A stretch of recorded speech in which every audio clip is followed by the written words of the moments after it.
भैया जी कहीं में आपका एक बार फिर स्वागत है और आज बातचीत के सिलसिले को जोड़ेंगे, लेकिन आज जो लोग मौजूद हैं उनके लिए मेरी बान है, मेरी शान है, इंडिया अरमान है, अभिमान है, पहचान है, इंडिया मेरी जान है, मेरी बान है, मेरी शान है, इंडिया अरमान है, अभिमान है, पहचान है, इंडिया मातृभूमि की रक्षा के लिए सर पे बांधे कफन, सर पे बांधे कफन, वंदे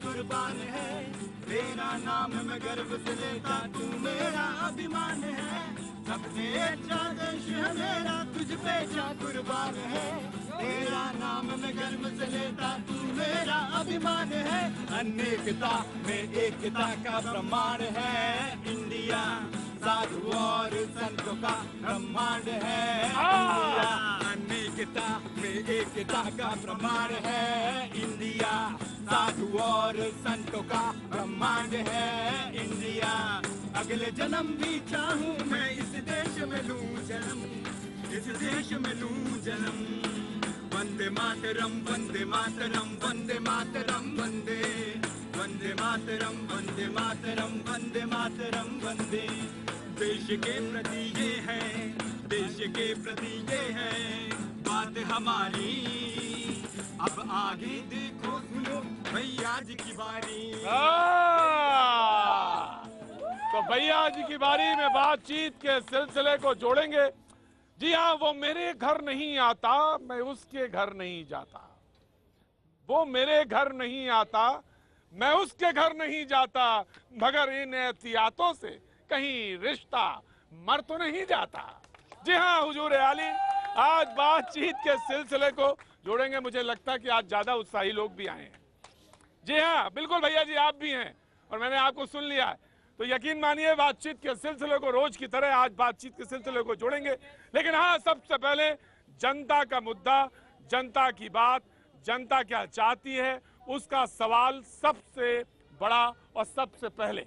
जी हाँ, मेरे हाथ में एक मुद्दा रहता है जिसको लेकर हम आए और जिसको इन्होंने स्टैब्लिश कर दिया, वंदे मातरम के बारे में मद्रास हाई कोर्ट का वो फैसला, जिसके बारे में पूरा मुल्क जानता है और हम इसी मुद्दे पे आज मौजूद हैं। कुछ लोगों का एतराज है वंदे मातरम में, तो इस बारे में बात करेंगे। लेकिन हाँ, जनता को क्या लगता है, जनता क्या सोचती है, जनता का क्या मुद्दा है, हम इस बारे में बात करेंगे।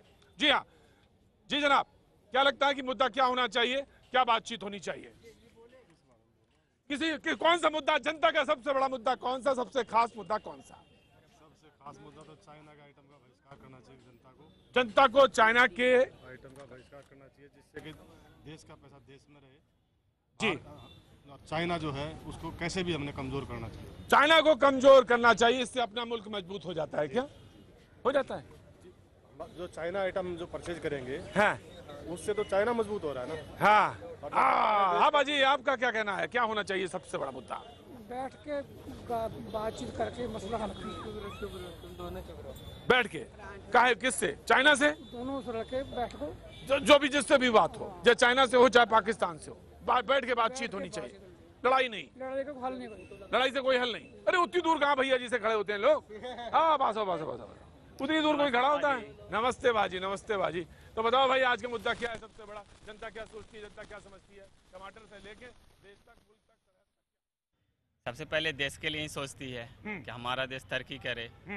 हम लोग चाहते हैं कि चीन हम लोग से पीछे रहे, हमारा भारत उससे आगे निकल जाए। बात तो मैं ये पूछ रहा था कि जनता का मुद्दा क्या होना चाहिए, जनता के लिए हिसाब से क्या होना चाहिए, जनता क्या सोचती है कि उसके मुद्दे की बातचीत, बहस हो, ना कि वो लोग तय करें और वो बहस करें। आपके मुद्दा कौन सा जिस पे हम बहस करें? हमारा मुद्दा है सिर्फ भारत का विकास होना, भारत का विकास, रोजगार। जी साहब, आप बहुत चिंतन में हैं, बहुत गहरे सोच में हैं, आपको क्या लगता है? देखिए, हमारे सोच तो सिर्फ एक है, हम बात करते हैं विकास की, अभी तक विकास हो नहीं पाया है।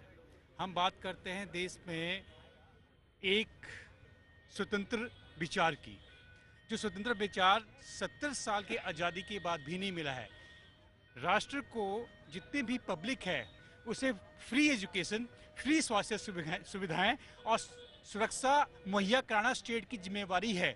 70 साल के बावजूद हमारे देश में SSS नहीं मिल रहा है। सुरक्षा, शिक्षा, स्वास्थ्य ये नहीं है। ये मुद्दा सबसे बड़ा मुद्दा है। सबसे बड़ा सबसे मुद्दा ऊपर प्रायोरिटी में ये होना चाहिए। अगर बहस हो फुटपाथ पे, कहीं पे, सड़क पे, संसद में, संसद के बाहर, तो ये मुद्दे सबसे ऊपर होने चाहिए। आज की तारीख में हमारे नेताओं को सिर्फ एक मुद्दा है, वो वोट लेने का।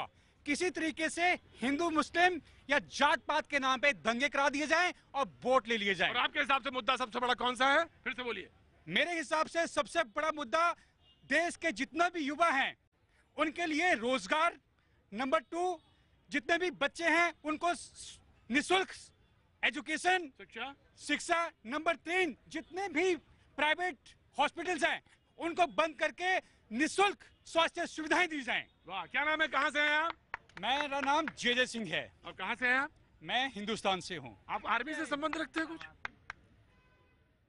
मैं जब ना बोले कोई और थोड़ा सा लंबा पॉज ले ले तो समझ लीजिए वो है देशभक्त। जी जी, बहुत बहुत शुक्रिया, बहुत बहुत शुक्रिया जो आप आज बोले। जनता का मुद्दा सबसे बड़ा, जनता के मुद्दे को हम सामने रखते हैं और बातचीत के सिलसिले को इसी तरह आगे बढ़ाते हैं। क्या नाम है भाई तुम्हारा? मोहम्मद निसार खान। जी मोहम्मद निसार खान साहब, आप कहाँ के बाशिंदे हैं? उत्तर प्रदेश, इंडिया। उत्तर प्रदेश, हाँ इंडिया। जी उत्तर प्रदेश में कहाँ से? उत्तर प्रदेश कन्नौज से। कन्नौज से, क्या बात है, बड़ी अच्छी है। वहाँ तो उसकी नालियाँ भी इत्र से महकती हैं। बिल्कुल है ना साहब, सही बताया ना? मकरंद नगर, नामी मकरंद नगर है। जी जी साहब, तो बताइए आपके हिसाब से सबसे बड़ा मुद्दा कौन सा है जिस पे बहस होनी चाहिए फुटपाथ पे, सड़क पे, सड़क के किनारे? सबसे बड़ा मुद्दा तो हिंदुस्तान का ये है कि बेरोजगार जनता है यहाँ पे। हर एक नौजवान को, हर एक परिवार से एक नौजवान तो अच्छा, ये मुझे बताइए, उन्होंने भी ये बात कही, आप भी ये बात कर रहे हैं, नौजवान यहाँ पे हमारे खड़े भी हैं, तमाम दिखाई भी दे रहे हैं। सरकार इस तरफ ध्यान क्यों नहीं देती या रोजगार बढ़ नहीं रहे हैं? सरकार कहती मैं 2 करोड़ की बात की थी साल में। सवाल ये है कि क्यों नहीं हो पा रहे हैं, क्या कारण क्या है? सर, जो भी गद्दी पे बैठता है वो खुद की सोचता है। जो बैठता है वो खुद की सोचता है, पहले अपना पेट भरता है, फिर बाद में मुल्क के बारे में सोचता है। क्या नाम है भाई? वजाहत काजी। वजाहत कादरी। वजाहत साहब, कहाँ से रहने वाले हैं आप? इलाहाबाद, उत्तर प्रदेश, क्या हिंदुस्तान। बात है, गंगा के किनारे के रहने वाले हैं। जी, तो हुजूर आली यहाँ दिल्ली में काम करते हैं आप? नहीं, यहाँ मैं स्टडी कर रहा हूँ। या स्टडी कर रहे कैट के हैं? लिए प्रिपरेशन कर रहा तो हूँ। आपको अगर काहे की? कैट के लिए। कैट के लिए अगर आपके सामने सबसे बड़ा मुद्दा हो और आप मुझसे कहें कि आज प्रतीक जी बहस आपको करनी है मेरे मुद्दे पे, तो आपका मुद्दा कौन सा होगा? जॉब। सर, हर युवा का ही मुद्दा है कि जॉब कहाँ जा रही है। हम लोग सर्वे देखते रहते हैं, इतनी जॉब गायब हो जा रही है। सर, टीवी में देखेंगे, बड़े बड़े पॉलिटिशियन आएंगे, ये जॉब आने वाली, ये जॉब आने वाली, ये जॉब सर दिखती कहाँ है कोई? सर, सब तो गायब होती है। सर, दूसरी बात ये जो एक्सट्रीमिज्म है, सर आप लोग इतने फ्लेक्सिबल हो सकते हैं कि आप लोग रात को टूट जाएंगे, सुबह जुड़ जाएंगे। आप लोग पहले बोलेंगे कि मैं मर जाऊंगा पर उनसे नहीं मिलूंगा। आप लोग ये बोलेंगे कि अगर वो जीत गया तो पाकिस्तान में पटाखे बजेंगे। और सर, एक रात को आप टूटेंगे, दूसरी रात को जाके मिल जाएंगे। हम लोग को इतना तोड़ेंगे, आप में इतनी फ्लेक्सिबिलिटी। इशारा किधर है, समझ गए? बड़ा नौजवान शातिर है और बड़ी दिमाग से बात की है। पटना से कहीं खुशबू आ रही है, क्या बात है।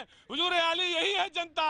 आप क्या सोचते हैं, जनता यूं ही है? आप एक कागज लेके चलते हैं अपने ऑफिस से और आके यहाँ बहस शुरू कर देते हैं। ना ना ना ना, पहली बात तो ये, जनता क्या सोचेगी, जनता क्या बात करेगी और जनता क्या देख रही है। और ये एक मुद्दा रखा तो मैं जानना चाहता हूँ यहाँ से भाई, कौन नौजवान बोलना चाहता है अपने मुद्दे पे? कोई मुद्दा है दिमाग में? सबसे बड़ा मुद्दा सर ये है कि यहाँ पे एजुकेशन फ्री होनी चाहिए। एजुकेशन फ्री होनी चाहिए, बिल्कुल होनी चाहिए। यहाँ पे आपका बेरोजगारी, इतना युवा रोजगार के लिए भटक रहा है। ठीक है, कांग्रेस ने इंतजाम नहीं किया पहले कि रोजगार कैसे दिया जाएगा युवाओं के लिए। अभी क्या है कि बीजेपी पे फोर्स है इस टाइम के रोजगार कैसे भी उपलब्ध कराया जाए। और मोदी जी के वादे भी थे, उनको ये भी कहा जाएगा उन्होंने वादे अभी तक पूरे नहीं किए। मोदी जी ने अभी वादे पूरे नहीं किए, उन्होंने वादे किए थे, मोदी जी ने वादे भी पूरे नहीं। अभी जो सरकार का टाइम बचा है वो सिर्फ 1 साल 8 महीने या 10 महीने के लगभग बचा है, तो कुछ नहीं है।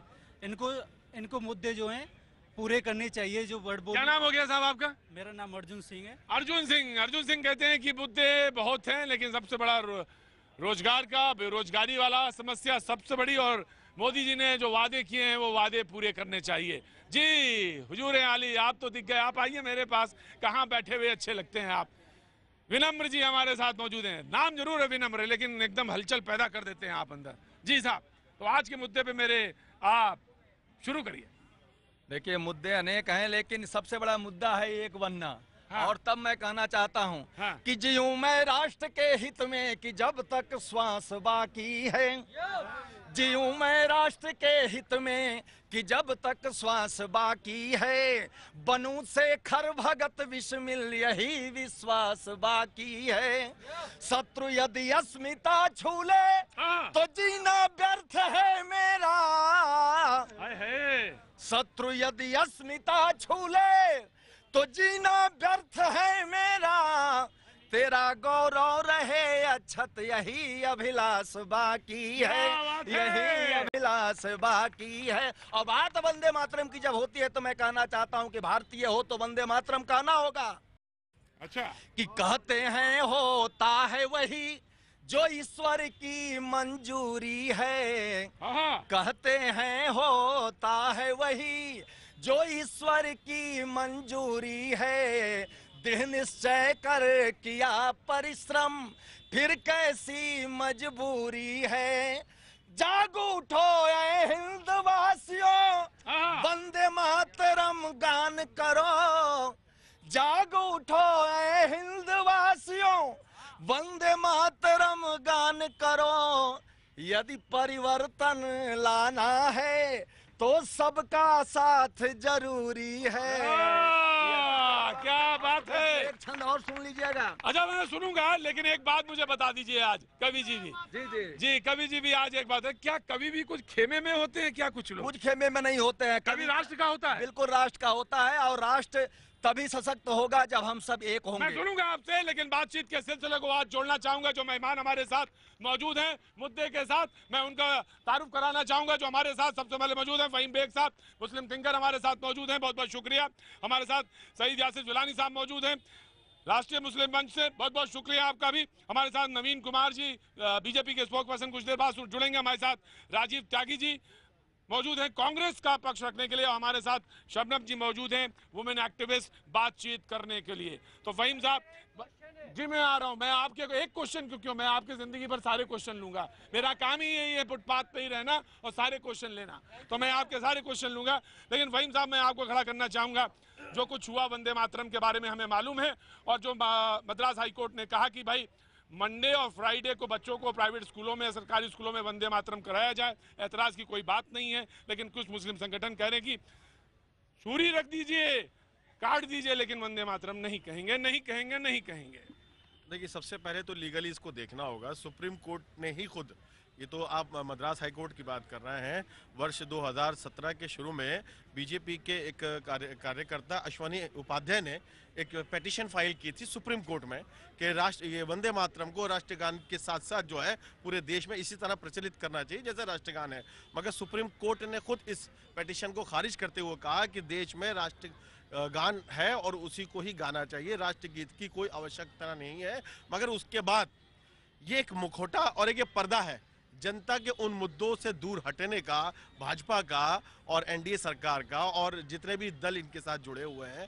मैं पूछना चाहता हूं कि आज इस देश में वंदे मातरम या इस तरह के मामलों को लेकर बात करने जा रहे हैं। दोस्त, आज इस देश में हमारी लड़ाई है पाकिस्तान से, चीन से। हमें जो लड़ना है उनसे। सीएजी रिपोर्ट कह रही है कि 10 दिन का असला नहीं है। वंदे मातरम कोई मुद्दा नहीं है भाई, ये वंदे मातरम नहीं, राष्ट्रगान है हमारे पास। हाँ। और हमारा ये तिरंगा है हमारे पास, जिसको रोज सुबह सलाम दुआ करते हैं भाई। हाँ। और इस मुल्क का हिंदुस्तानी 130 करोड़ लोग अपने इस झंडे के नीचे। हाँ। और ये 3 रंग नहीं है, ये 3 एहसास है। तो वंदे मातरम में मैं आपको शबनम मैं आपको खड़ा करना चाहूंगा। शबनम जी हमारे साथ मौजूद, तो एतराज है कोई? बिल्कुल ऐतराज नहीं है। वंदे मातरम, अगर आप मुझे इजाजत दें तो मैं एक पंक्ति से शुरू करूं। हाँ। सुजलाम सुफलाम मलयज शीतलाम शस्य श्यामलम मातरम वंदे मातरम। क्या बात है, क्या बात है, ये बताइए। जी। हाँ शबनम जी, आपको एतराज नहीं है गाने में? किसी मुस्लिम को एतराज नहीं। तो फिर फहीम भाई क्या कह रहे हैं? फहीम भाई कुछ और कहना चाह रहे हैं, आप उनकी भावना समझिए। किसी मुसलमान को ना कभी वंदे मातरम कहने से एतराज था, ना है और ना होगा। चंद लोगों ने इसको अपनी राजनीतिक और धार्मिक सीढ़ी बना रखा था, बस इतना मुद्दा है। प्रतीक जी, मैं आपके माध्यम से साफ साफ जनता को और देश को कहना चाहूंगी, मैं भी बहुत मुसलमानों के लिए काम करती हूँ, सभी देशवासियों के लिए काम करती हूँ। मैंने आज तक अपने किसी मुस्लिम भाई को ये कहते नहीं सुना वंदे मातरम नहीं कहेंगे। ऐसे कुछ लोगों ने कहा कि वंदे मातरम नहीं कहेंगे और मुस्लिमों का मुखौटा पहन लिया इन्होंने कि मुसलमान कह रहा है। कोई मुसलमान नहीं कह रहा है देश का। क्या बात है भाई, कोई मुसलमान नहीं कह रहा, लेकिन कह तो रहे हैं वहाँ पे महाराष्ट्र में। देखिए क्या पूरे 5 साल इसी में निकलेंगे। क्या बात है भैया, नवीन जी आ गए हैं, कुछ धंधे की बात करो, धंधे की बात करो। अरे साहब देखिए, राष्ट्रगान है हमारा का भी चलता है प्रतीक जी। धंधा तो ऐसे लोग जो मना कर रहे हैं कि वंदे मातरम नहीं कहेंगे वो भी चला रहे हैं धंधा, और कोई काम नहीं किया जाएगा। अरे आज चीन मुंह चिढ़ा रहा है, पाकिस्तान घुसता जा रहा है, और हम अभी इसी पे कहते रहे कि ये कहो, वो पहनो, ये खाओ, वो पियो। अरे भाई कुछ और काम की बात करो ना। इस देश को विकास चाहिए और सबका विकास चाहिए। आप ये देखिए, हटा दीजिए। नहीं, विकास तो हो रहा है। इनको कई बार थक गए कहते कहते कि आप अपनी आंखें खोल के देखिए, पूरे हिंदुस्तान में विकास हो रहा है। लेकिन वंदे मातरम की बात ये लोग देखिए, जब मद्रास, अरे भाई साहब आप जब बात कहते हो तो हमने किसी ने नहीं बोला। आप बात तो सुन लो, बात तो सुन लो, बात तो सुन लो। अरे आप बात तो सुन लो, अरे बात तो सुन लो भाई मेरे। देखिए वंदे मातरम पे ये डिबेट, आपने मुद्दा वंदे मातरम रखा हूँ, मैं उसकी बेसिक चीजें कुछ बताना चाहता हूँ। आप बेसिक चीजें बताइए, मैं आपके पास लौटूंगा। जनता दोस्त, तुम्हारा मुद्दा भी गजब का है। मैं तेरे मुद्दे को तो पकड़े रहूंगा। मैं आऊंगा। प्रतीक जी कहाँ जाने वाले, यहीं रहने। लेकिन वक्त एक बड़ी खबर का, और जो बड़ी खबरें इकट्ठा हुई हैं उनको देख के फिर इसी जगह लौटते हैं और एक बार फिर सिलसिले को जोड़ते हैं। मातृभूमि की रक्षा के लिए सर पे बांधे कफन, सर पे बांधे कफन। वंदे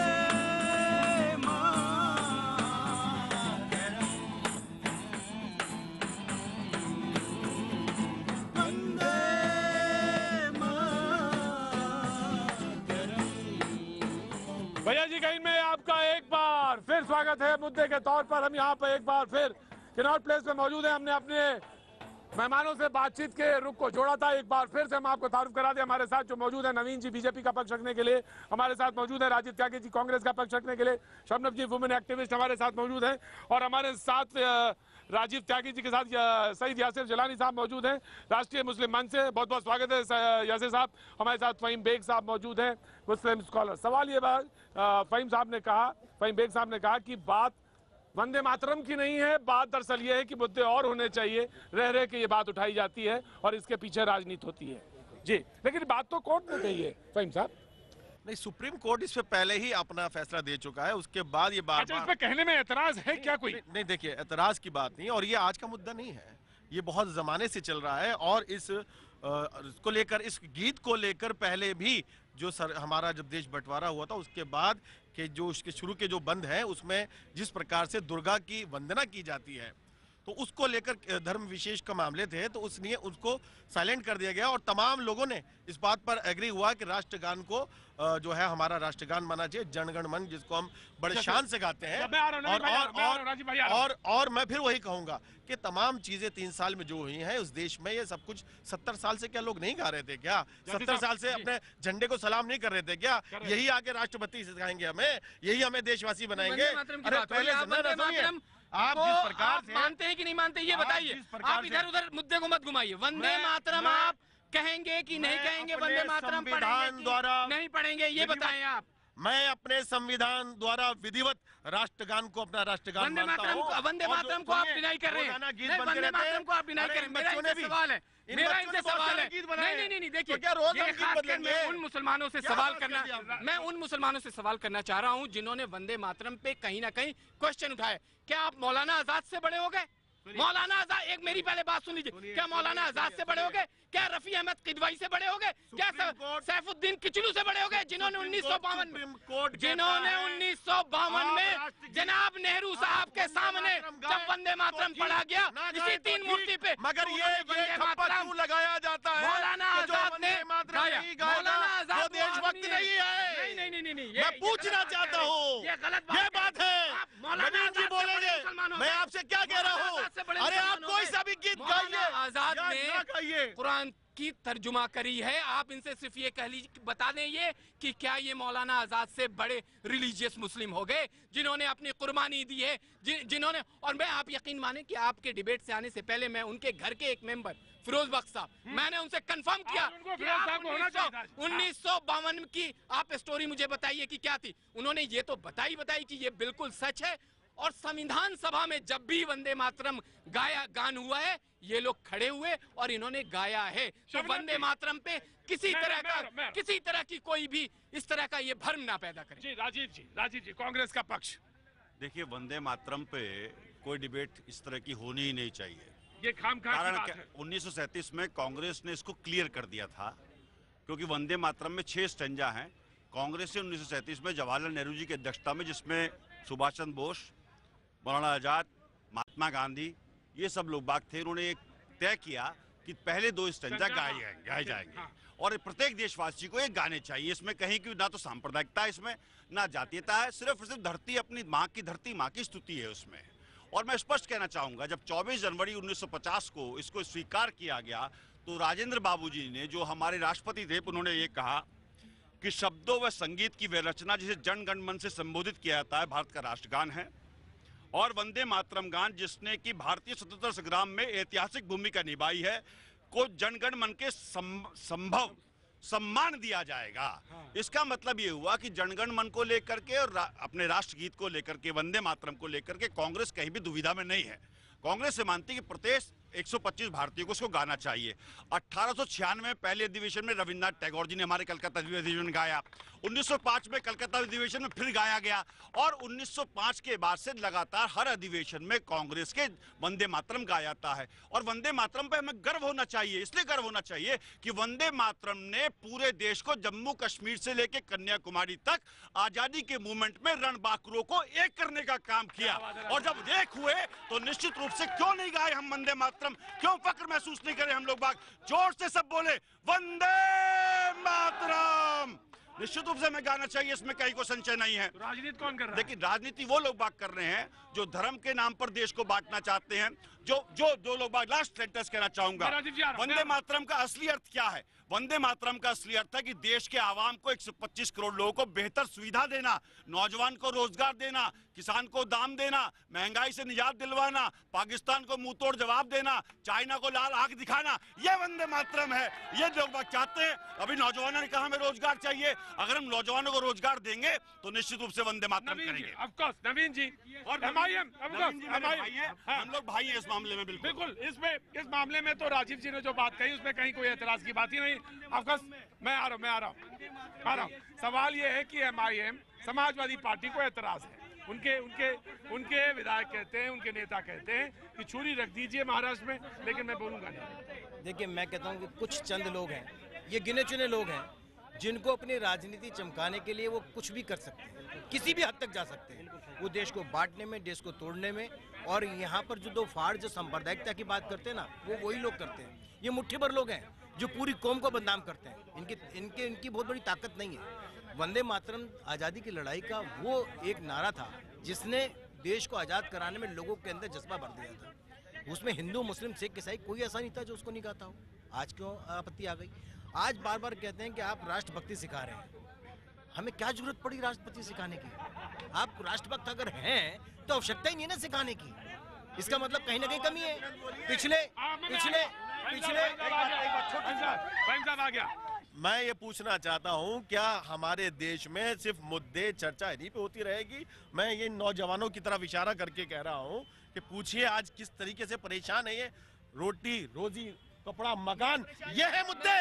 मैं एक शेर कहूंगा, खास करके कांग्रेस के जो हमारे नेता भी बोल रहे थे, बड़ा जबरदस्त तूने बोला। मैं तू इधर उधर की बात ना कर, ये बता कारवां कैसे लूटा? 70 साल से लुटाया आपने भारत को। 70 साल से भारत आपके राज्य में लूट रहा था। उस वक्त आपको समझ में नहीं आई, आप उस वक्त ध्यान नहीं आया था। अब आपको क्योंकि चीजों को इनके हाथ से निकल रही है, तो इन्हें लगता है कि अब हम पब्लिक के सामने अपनी किस तरह से बात रखें, तो ये अपने आप को इमोशनल होकर इस तरह की बात कर रहे हैं। इनसे पूछिए कि 47 के बाद से जितने घोटाले, जितनी बड़ी मैं आ रहा हूँ।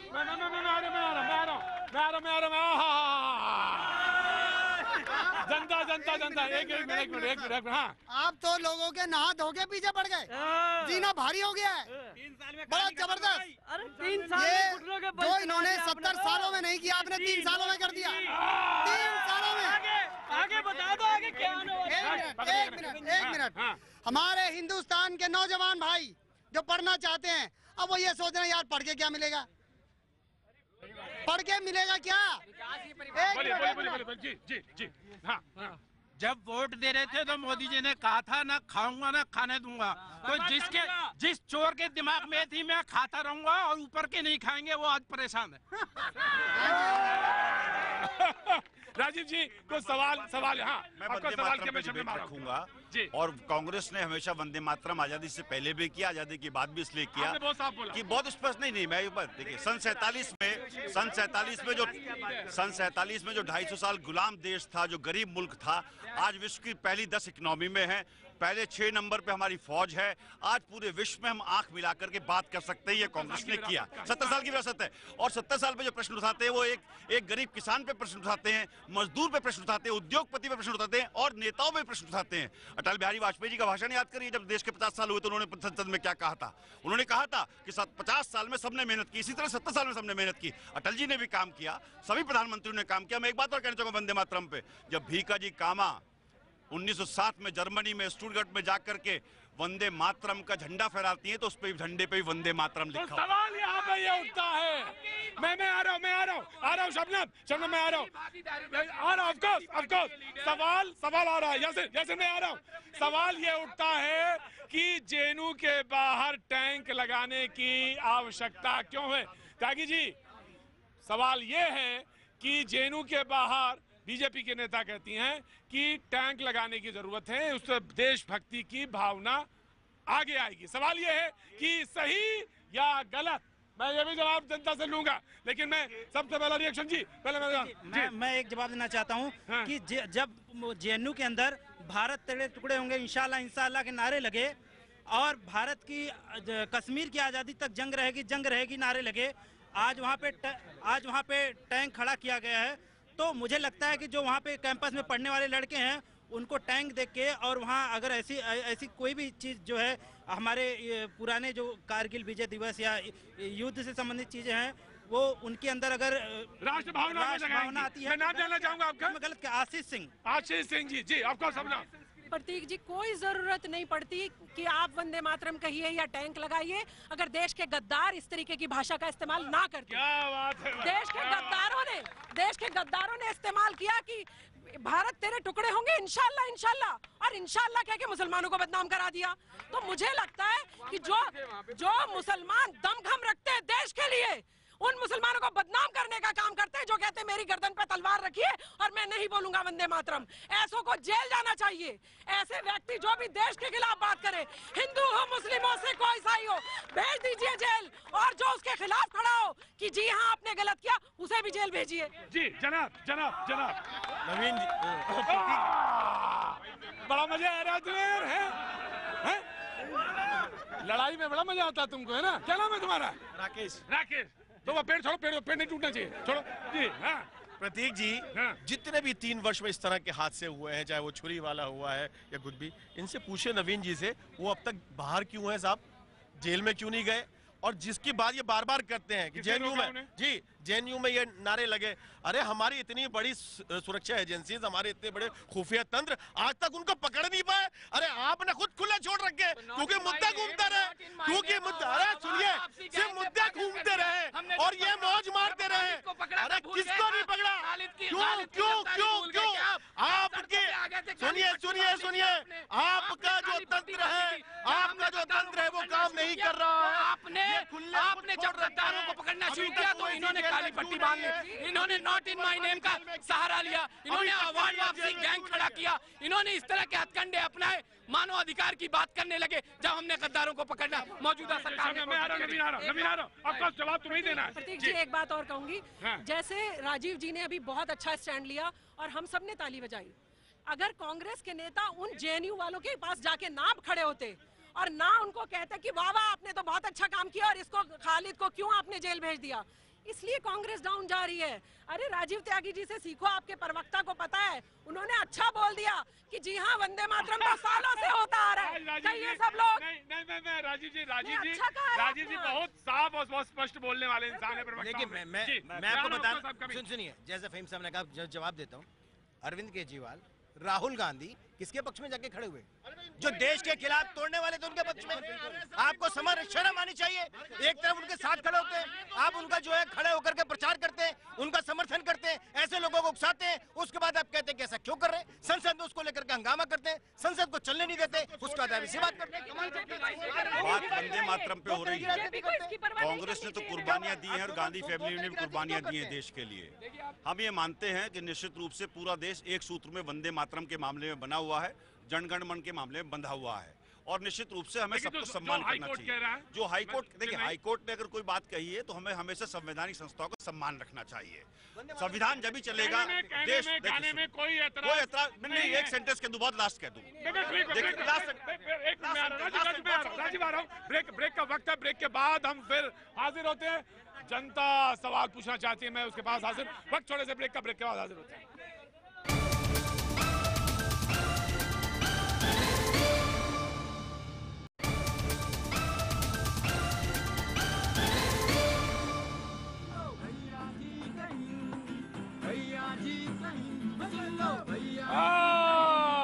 भैया जी कहीं में एक बार फिर स्वागत है कनॉट प्लेस में। आज बात वंदे मातरम पर होती हुई, हमारे मेहमान लगातार हमारे साथ बने हुए और मुद्दे से जुड़ते हुए, लेकिन जनता भी बड़ी दूर दूर से, कहाँ से आप? गुजरात से आए हैं। गुजरात में कहाँ से? डीसा, बनासकांठा। तो अब तो आने वाले हैं नवंबर में। जनाब आप कहाँ से? जी मैं लद्दाख कारगिल से। लद्दाख कारगिल से? जी। क्या देख रहे हैं? बस आपका प्रोग्राम देख रहे हैं। कौन सा? भैया वंदे मातरम का। भैया जी वहाँ देखते हैं आप? हाँ बिल्कुल देखते हैं, बहुत बढ़िया लगते हैं आपके प्रोग्राम देख के। बड़ा टाइम है वहाँ लद्दाख में? बिल्कुल। हाँ क्या सर? अरे क्या बड़ा टाइम है वहाँ? देखते हैं आप। बहुत बहुत शुक्रिया साहब, बहुत बहुत शुक्रिया। क्या नाम है आपका? मेरा नाम एस.एन. नजवी। जी बहुत बहुत शुक्रिया साहब आने के लिए यहाँ पे। और बात कनॉट प्लेस में हो रही है। भैया जी कहीं में आज बात वंदे मातरम को, तमिलनाडु में वंदे मातरम को लेकर बात आने के बाद महाराष्ट्र में भी ये मुद्दा जोर शोर से उठा, लेकिन वहाँ पे पॉलिटिकल पार्टीज ने विरोध किया उसी मुद्दे को लेकर आज बातचीत करते हुए।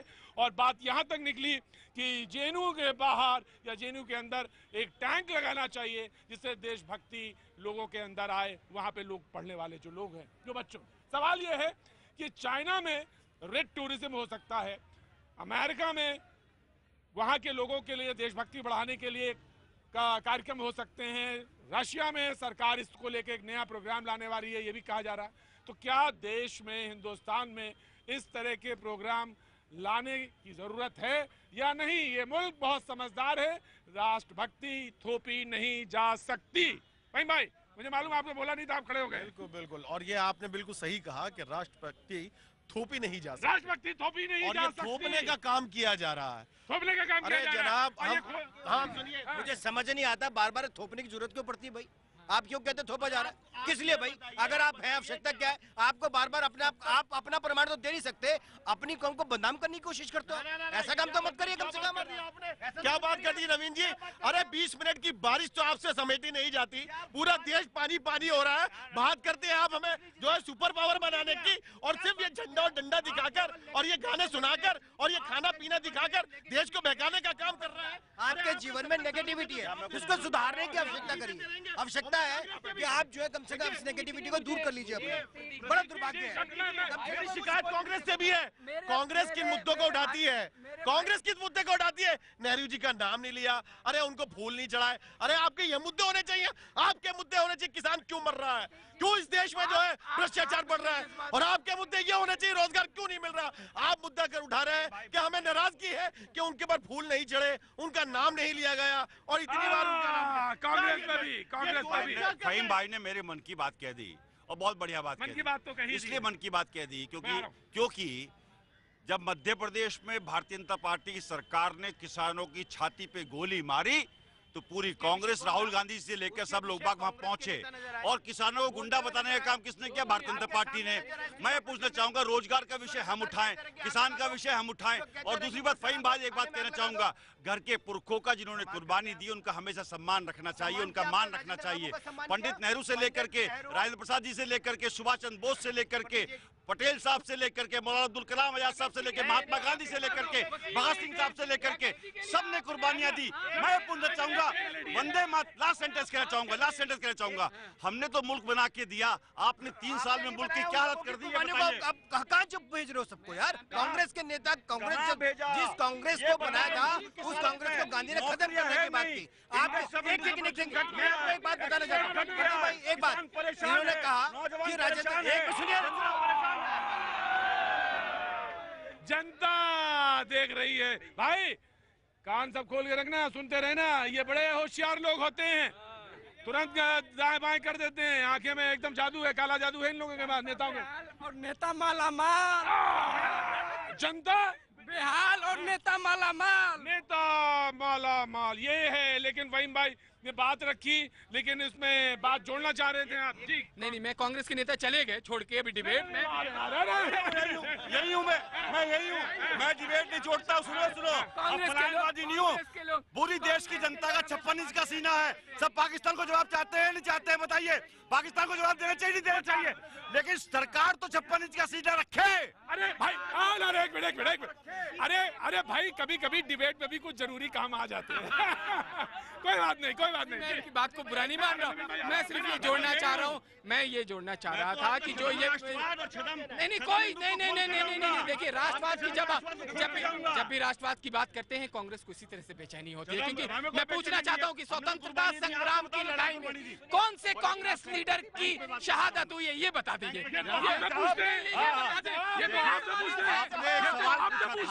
आपने सवाल पूछा, टैंक वाला सवाल पूछा था, उस पर बहुत स्पष्ट जवाब देना चाहूंगा। 52 साल तक आरएसएस ने झंडा नहीं फहराया नागपुर में। टैंक आरएसएस के मुख्यालय में रखवाइए, टैंक आरएसएस के मुख्यालय में रखवाइए। बताएं, कांग्रेस इंदिरा के कौन से नेता ने स्वतंत्रता संग्राम में कुर्बानी दे दी? क्या बात कर रहे हैं? आपसे सच्चाई पूछ रहा हूँ, आपको सच्चाई पूछ रहा हूँ। राजीव, मैं आपको जवाब देना, मुझे ये देना जवाब। आपने कहा राजेंद्र बाबू देश के राष्ट्रपति थे। राजेंद्र बाबू के फ्यूनरल में नेहरू साहब शामिल नहीं हुए, वो गए नहीं, इसलिए नहीं गए, उन्होंने रोक दिया। खुद जाने की जगह उनसे नाराज होने कर उन्होंने रोक दिया। यहाँ तक कि उन्होंने फोन किया वीवी गिरी साहब को, क्या मचाइए? बताइए आपका क्या हताशा ये है? पहले इन्होंने सावरकर जी लिए, सावरकर ने अंग्रेजों से माफी मांगी, उनको छोड़ दिया। फिर श्यामा प्रसाद मुखर्जी को लिखा, 1942 में श्यामा प्रसाद मुखर्जी ने अंग्रेजों की मदद की। अब ये दूसरे दल के नेताओं को लेना चाहते हैं। शबनम, हाँ जी शबनम, मैं आ रहा हूँ बाबूजी, आ रहा हूँ जी। अगर 60 साल बाद भी कांग्रेस को किसानों के लिए धरने पे बैठना पड़े तो ये शर्म की बात है कांग्रेस के लिए। आपने वो सारी चीजें मुहैया क्यों नहीं कराई किसानों को? आप 60 साल बाद धरने पर बैठ रहे हैं। ये तो कांग्रेस के लिए, ये तो मैं कांग्रेस के लिए बोल रही हूँ। और अभी आज तो वंदे मातरम पे बात, हाँ, बात वंदे मातरम पे। वंदे मातरम का मुद्दा खत्म हो जाएगा अगर फहीम बेग जैसे भाई और सारे लोग खड़े होके एक बार कह दें वंदे मातरम। बस इतनी सी बात है, इतनी सी बात समझ लीजिए। मैं बोलूंगा, बोलिए, बस यही बात है। मैं बोलूंगा और आप सुनिएगा। साथ में बोलिए। बोलना क्या? वंदे मातरम। जन गण मन अधिनायक जय हे भारत।